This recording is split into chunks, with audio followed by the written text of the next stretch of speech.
Hello friends, good evening. নতুন একটা mini blog নিয়ে তোমাদের সামনে চলে এলাম। তো সেদিন বর তাড়াতাড়ি কাজ থেকে চলে এসেছিলো। তো এসে বললো চলো রেডি হও, একটু ঘুরে আসি স্টেশন বাজার দিয়ে।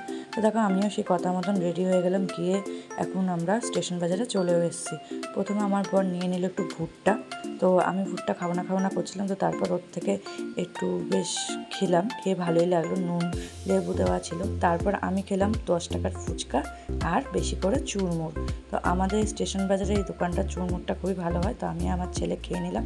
তারপর দেখো এখান থেকে পাশে একটা ফাস্টফুডের দোকান ছিল, তো ওখানে অনেক কিছু খাবার ছিল। তো তার মধ্যে আমি নিয়ে নিয়েছিলাম, আমি আমার বর ফিশ ফ্রাই। তো এখন আমরা ফিশ ফ্রাই খেয়ে নিচ্ছি। তারপরে আমার ছেলে অনেকক্ষণ ধরে আইসক্রিম করছিলো, তো প্রথমে ভেবেছিলাম দেবো না, ঠান্ডা লেগেছে। তারপরে আমি দিলাম, কিন্তু ওর রাগ হয়ে গেছিলো, তাই ও নিতে চাইছিল না। দেখো এখন লাস্টে ও নিয়েও নিল আইসক্রিমটা, একটু রাগ হয়েছিল। তো আমাদের ঘোরা হয়ে গেছে কমপ্লিট, এখন আমরা বাড়ি যাচ্ছি। দেখা হবে নেক্সট মিনিট ব্লগে। তখন সবাই